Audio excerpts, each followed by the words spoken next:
welcome, welcome. This is our poster presentation for this year's senior class. It's a big deal for us, big deal for the seniors. So let's start off by perhaps introducing the person who's primarily responsible for this program. That would be the instructor of the course, the leadership course that developed this program for this year and has for the last few years. So that's Professor Courtney Vanna. It's Professor Vanna. Hi everyone, thank you so much for tuning in tonight. We're so excited to share this big night with you, and I know everybody's ready to share their posters with you, so enjoy. So, we've got Gabriella, we've got Melissa and Chantel and Victoria. So we wanted to look at patients taking medications that are causing dry mouth as a side effect if they're at an increased risk for dental caries. Right. Through our research, we found that because brushing and flossing alone are not enough, saliva plays such an important protective role within the oral cavity that there is an increased risk for caries, demineralization. So being aware of the signs and symptoms of dry mouth and knowing the recommendations that will help reduce those symptoms are really important. Good. Thank you, Tori. Kristen. So we looked into decreasing the likelihood of osteoarthritis. We found that hygienists are much more likely to develop osteoarthritis because of the same repetitive motions that they do daily.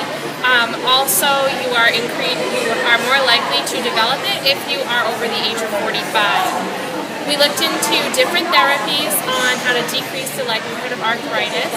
The first is hand exercises. We found that it's effective. Anything where you open and close your hand. Yep. Also stress balls. Other recommendations, instrumentation, just decreasing the number of strokes. Also hand texture gloves, like left and right-handed fitting gloves. Specialized assistance, including massage therapy, physical therapists, OTs, if they can make a plan for you, that's also proven effective. So we recommend any of these therapies. You can either use them in conjunction or alone, but we found that they are effective. So we found that especially the daily exercises, anything where you have a closed fist and you can open it, just like a stress ball, those you can do daily. It costs nothing. Right. You could even Google a few. Those are fine. Other recommendations, like using the ultrasonic on a daily basis if you have it in your office.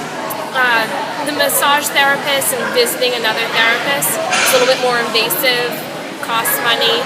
So, but other things you can do on a daily basis. All right, Cassidy. Okay, so the silver diamine fluoride is composed of silver ions and fluoride. It's used to arrest dental lesions, and the off-label use is for dental hypersensitivity. What type of lesions? Caries? Carious lesions, Okay, yes, yep. sorry. Decay, yep. So this picture right here is a more dramatic sized view of what happens, but if you get the staining on the carious lesion itself, that will cause black staining and it won't come off. But if you can get it on the enamel or the mucosa, then it's more likely to come off. Hey, here we go. Our last presentation. Rubber cup polishing actually removes the acquired pellicle, and although you think that's good, that's actually not good. Acquired pellicle is a little film that's over your teeth, and it actually protects your tooth. Yes, okay, and you good. don't want that removed. Right, okay. That's what gives you the good feeling When it's after. removed. Yes. Yes. Exactly.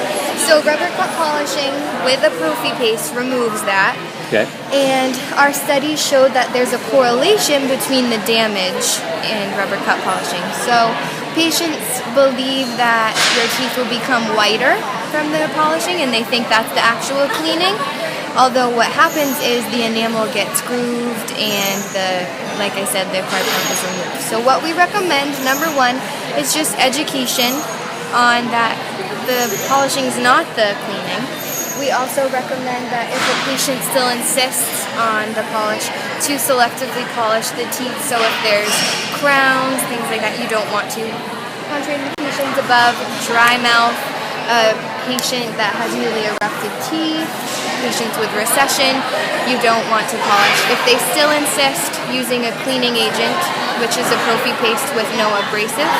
And if that is not available in your dental office, using a toothpaste. What happens, Gabrielle, what happens if we put a prophy cup on enamel versus root surface or dentin? Is it a difference? I mean, is it a big deal? It's a difference because the enamel hardness is a lot harder.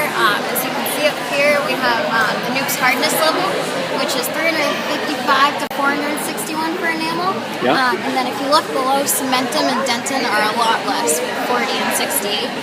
So if you put the rubber cup polishing on with an abrasive prophy paste on enamel, it's not good for enamel, and just think about putting that on your cementin or dentin when you have exposed root structure. Cassie talked a little bit about making sure that we educate the patient. How do you think the best way to accomplish that? I personally think that it could happen during the appointment. Yep. When you come to the point where you're about to polish the teeth, instead of just going ahead and doing it, educating the patient and saying, this is what occurs when we do it, and this is what we can avoid by not doing it. Well, I'm afraid that's about it for our poster presentation. We're at the end of the line here on, I think, what is a really nice mix of posters and information for all levels of interest, both in the private sector and also for professionals as well. I'm learning some stuff here, and I think that's great. So I thank you for your participation, and thanks for watching.